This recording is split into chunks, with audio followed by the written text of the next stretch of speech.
Donc, bonjour mes frères et sœurs, et nous continuons ce matin l'étude du chapitre 3.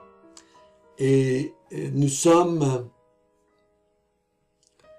je dirais, dans le dernier texte qui nous parle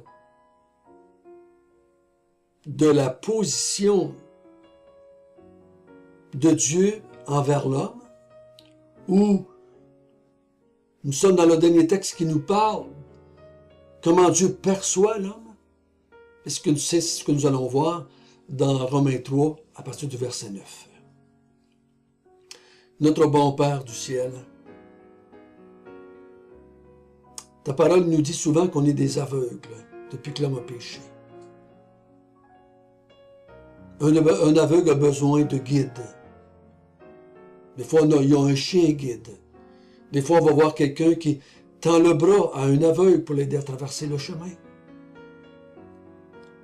On va voir un parent avec un enfant aveugle dans les bras pour le diriger. On va voir des aveugles qui marchent avec une grande canne blanche qui leur sert de guide afin de ne pas se cogner contre quelque chose. Mais toi, c'est toi. L'aveuglement spirituel, il y a seulement toi qui peux nous aider. Il y a seulement toi qui peux nous guider. Il y a seulement toi qui peux nous montrer le chemin. Et dans ton amour et dans ta grâce, tu nous as tendu la main et le bras pour nous guider dans la lumière et dans la vérité. Nous te louons, nous t'aimons. Amen. Ce matin, nous continuons avec le même thème depuis le début. Depuis le début, c'est l'apôtre Paul a parlé que la colère de Dieu se révèle et il nous explique pourquoi que Dieu est en colère. Il nous a dit dans le chapitre 1 comment il a manifesté sa colère, qu'est-ce qu'il a fait dans sa colère. Il nous a livré à, on a vu ça ensemble. Et le chapitre 2, on a vu qu'il nous dit que l'être humain est inexcusable à cause de son attitude, à cause de ce qu'il vit à l'intérieur. Dans l'extérieur, on pourrait dire qu'il n'est pas si pire, mais Dieu dit, moi je regarde à l'intérieur et il est inexcusable.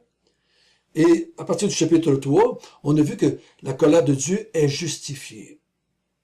Hier, on a vu qu'elle était justifiée parce que Dieu avait donné ses oracles au monde, mais que le monde ne les a pas reçus.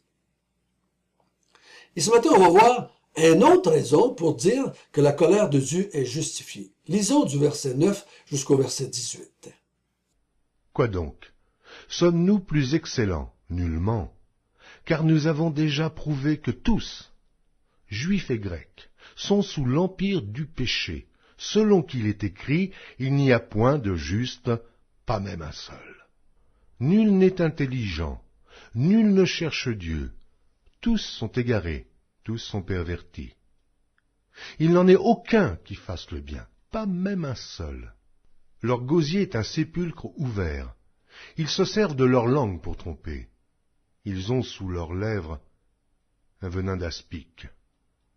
Leur bouche est pleine de malédiction et d'amertume. Ils ont les pieds légers pour répandre le sang. La destruction et le malheur sont sur leur route. Ils ne connaissent pas le chemin de la paix. La crainte de Dieu n'est pas devant leurs yeux.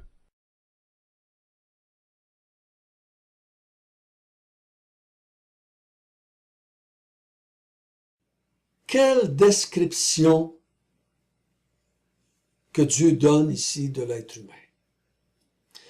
Paul il commence par dire, sommes-nous plus excellents à cause qu'on a reçu les oracles de Dieu, à cause les oracles de Dieu nous ont été confiés? Sommes-nous plus excellents parce que Dieu nous a choisis comme peuple à travers toutes les nations? Quand il a choisi Abraham, il en a fait son peuple. Est-ce que nous sommes plus excellents parce que nous sommes religieux ou juifs, que nous avons la loi? Paul dit nullement. Nullement. Au grand jamais. Nous ne sommes pas plus excellents. Et même tous ceux qui pratiquent une religion ne sont pas plus excellents que ceux qui n'en pratiquent pas une. Ça ne veut pas dire que ceux qui n'en pratiquent pas une sont mieux que ceux qui en pratiquent une. Mais la croyance populaire, c'est que les religieux sont plus proches de Dieu, sont plus acceptés de Dieu que ceux qui pratiquent rien. Ou ceux qui ne croient rien. Ou ceux qui condamnent ceux qui pratiquent la religion. Non, il dit, ceux qui ont la Bible dans les mains, ou ceux qui ont les oracles de Dieu dans les mains, sont pas plus excellents ou meilleurs ou plus justifiés que les autres. Nullement, nullement, nullement. Pourquoi il dit ça? Au verset 9, il dit, « Car nous avons déjà prouvé, nous avons démontré, nous avons attesté. » Alors, à partir du chapitre 1, chapitre 2 et chapitre 3, nous avons démontré. Nous avons fait la preuve que tous, juifs et grecs, sont sous l'empire du péché. Peu importe qui tu es. Une fois, je parlais avec une sœur dans une église et je lui ai dit, toi, avant d'être chrétienne, tu devais être très religieuse. Elle dit oui. Elle dit, pourquoi tu dis ça? Comment ça que tu as vu ça? Parce que je dis, la façon dont tu parles, la façon dont tu agis, même en tant que chrétienne aujourd'hui. Tu manifestes que tu pensais que tu étais meilleur, une meilleure personne, pas sauvée, mais une meilleure personne que ceux qui n'étaient pas très religieux comme toi. La pensée populaire, c'est ça. Que les gens qui pratiquent une religion sont... J'ai entendu un grand chef religieux qui a dit dernièrement, si tu pratiques ta religion comme il faut, t'es correct. Vaut mieux avoir une foi un peu défaillante que pas de foi du tout. Vaut mieux pratiquer une religion pas toujours correcte que pas n'en pratiquer du tout. Non, non, non. Il dit, les Juifs, les religieux, ceux qui ont les oracles de Dieu, sont pas meilleurs, sont pas plus justifiés, ils vont pas plus éviter parce qu'ils sont sous l'empire du péché. L'empire du péché. Certaines Bibles disent assujettis au péché. D'autres sont dominés par le péché. Quand les Juifs, Jésus est venu sur la terre, les Juifs étaient sur l'empire romain. Ou des fois, on va dire l'empire grec. L'empire des Mèdes et des Perses. Un empire, c'est celui qui te domine, celui qui a un contrôle sur toi, celui qui est assujetti. Hein? Quand on est assujetti à un roi, ça veut dire qu'on est sous la dictature du roi, ou sous le contrôle du roi. On est sous l'empire du péché. C'est le péché maintenant qui nous contrôle. Nous ne pouvons pas nous en sortir. Je crois que ça, c'est l'effet d'avoir été livré par Dieu. Tu m'as rejeté, tu n'es pas soucié de me connaître, tu t'es détourné de moi, tu as changé ma gloire en mensonge. Je t'ai livré à l'impureté, à tes passions infâmes, à ton sens éprouvé. Je t'ai livré et maintenant tu es sous l'empire du. C'est l'équivalent un peu comme Dieu dit maintenant, tu m'as rejeté, tu as cru le diable, hein? En parlant avec Adam et Ève, vous avez cru le diable, et je vous chasse de ma présence. Et maintenant, ça va être votre père, ça va être votre dirigeant, je peux dire. Allez avec lui. Vous étiez dans le royaume de la lumière avec moi. Maintenant que vous m'avez rejeté, je vous transpose dans le royaume des ténèbres. Vous étiez dans la lumière, je vous mets dans les ténèbres. Vous étiez sous ma domination, maintenant vous êtes sous la domination du péché et du mal. C'est ça que ça veut dire. L'être humain, quelqu'un qui est assujetti, quelqu'un qui est dominé, quelqu'un qui est sous le contrôle, qui était l'esclave d'un maître, ne peut pas s'en sortir. Il ne peut pas. Et comment l'apôtre Paul démontre cela? Il dit, et c'est important, tous. Si vous n'êtes pas capables, mes chers frères et sœurs, mes chers amis, si vous n'êtes pas capables de vous mettre dans le tous, vous ne pourrez pas vous mettre non plus dans le tous en ce qui concerne Jésus et la foi et le salut. vous devez accepter le tous, que vous soyez juif ou grec, que vous soyez religieux ou non religieux, que vous connaissiez la loi ou non la loi. Peu importe qui vous êtes, homme ou femme, jeune ou vieux, éduqué ou non éduqué, scolarisé ou non scolarisé, peu importe la religion dans laquelle vous avez été élevé, tous sont sous l'empire du péché. Et là, il va décrire le tous. C'est vous, c'est moi. Cette description du chapitre verset 9 jusqu'à 18, c'est vos enfants. C'est votre conjoint. C'est vos parents. Dernièrement, il y a quelqu'un qui était proche qui est décédé. Et tout ce qu'on peut dire de cette personne-là, maintenant qu'elle est morte, elle était gentille, elle était fine, puis ci, puis c'est ça. On va en donner des descriptions qui sont pas vraies. Je sais qu'on veut se soulager en disant ça. Je sais qu'on veut se réconforter mutuellement, mais c'est pas la réalité. La réalité, c'est que tous sont sous l'empire du péché. Et quand je suis sous l'empire du péché, ça se manifeste dans ma vie de tous les jours. Ça se montre dans mes paroles, dans mes actions, avec mes conjoints, avec mes enfants, avec mes parents. Ça se manifeste avec mes amis. Tous, selon qu'il est écrit, c'est écrit dans l'Ancien Testament, selon qu'il est écrit, il n'y a point de juste, pas même un seul, pas un juste. Il n'y a personne de juste. Il n'y a personne qui pratique la justice. C'est pas ici, le terme c'est pas, il n'y a personne ici de totalement juste, de complètement juste. Ajoutez pas le mot, s'il vous plaît. N'ajoutez pas le mot. Le texte dit, il n'y a point de juste. Donc, dans mes actions, dans mes paroles, dans mes gestes, il n'y a pas de justice. Ça veut dire que mes paroles, mes gestes, mes pensées sont injustes.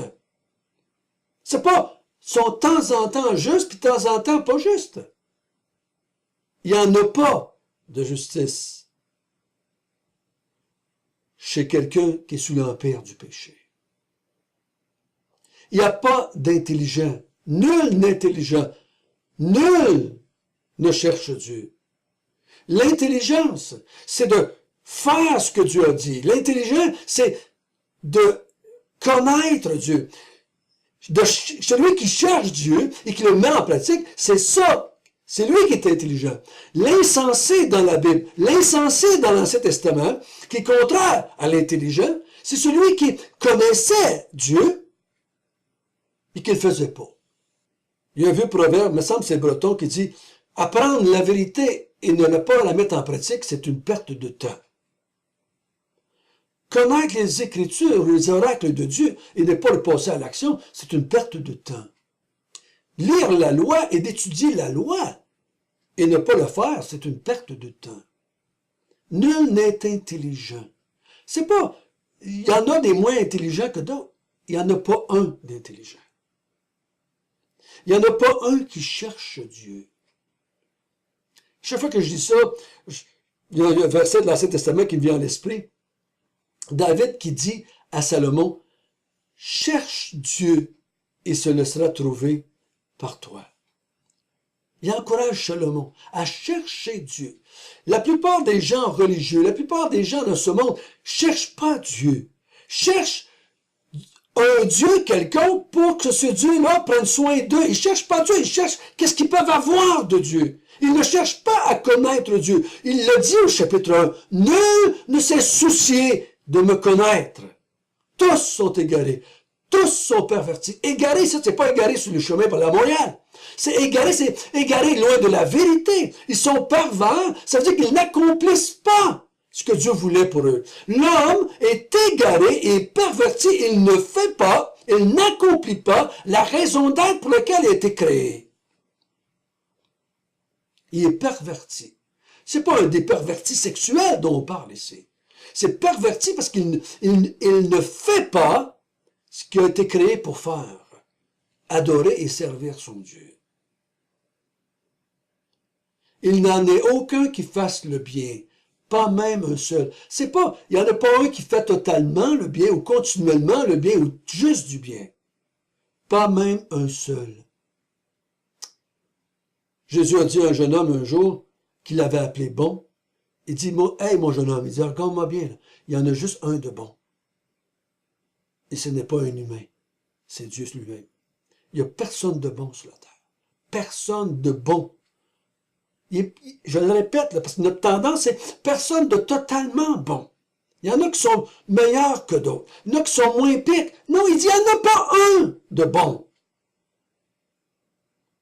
Il n'y en a pas un bon gars. Dans le sens du texte ici.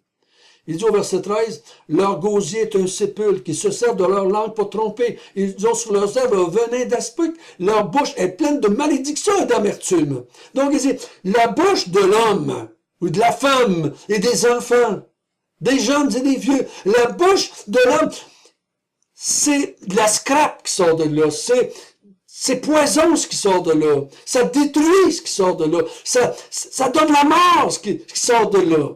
Ça n'amène pas la vérité, ça n'amène seulement que le mensonge. Les belles paroles doucereuses sont des mensonges.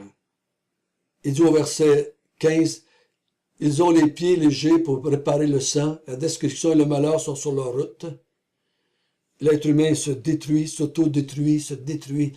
Des guerres par-dessus les guerres, les guerres par-dessus les guerres, les guerres par-dessus les guerres. Depuis que je suis tout petit de même qu'on veut faire la paix, puis c'est toujours des guerres plus sophistiquées. On parle de paix, mais au côté, on a des usines qui bâtissent des fusils, des carabines, des canons, des bombes, de plus en plus gros, de plus en plus sophistiqués, de plus en plus performants. On parle de paix, mais on bâtit des armes de guerre. Ils ne connaissent pas le chemin de la paix. Ils ne connaissent pas le chemin de la paix. Il dit, la crainte de Dieu n'est pas devant leurs yeux. Ils ne craignent pas Dieu. Ils sont sous l'empire du péché. Et ils se vautrent dans le péché. Ils n'ont aucune crainte de Dieu. Ça, c'est l'être humain. C'est vous et moi. Si je regarde l'être humain, il n'y a pas grande espérance. Pas grand espoir dans l'être humain. Je dirais même, il n'y en a pas du tout. C'est pour ça que la Bible, à partir du verset 19, va nous amener à se tourner vers quelqu'un d'autre, vers la personne de Jésus-Christ. Mes frères et sœurs, si je résume les 3 premiers chapitres, Dieu a créé l'être humain, il s'est révélé. Et l'être humain ne s'est pas soucié de lui, il n'a pas rendu grâce, et Dieu s'est mis en colère. Et cette colère va atteindre tous les êtres humains, tous les hommes et les femmes et les enfants du monde entier. Et c'est justifié. Mais dans sa grâce et dans sa bonté, il va nous offrir un moyen de s'en sortir. Au nom de Jésus, nous te prions, Seigneur. Donne-nous la grâce d'accepter ce que tu dis de l'être humain. Méfions-nous de la psychologie, de tous ces mensonges que l'être humain s'invente. Toutes ces religions qu'il s'invente pour dire qu'il n'est pas si mal dans le fond. Qu'il n'est pas si pire. Il n'est pas parfait, mais il n'est pas si pire. Donne-nous de croire en toi et en toi seul.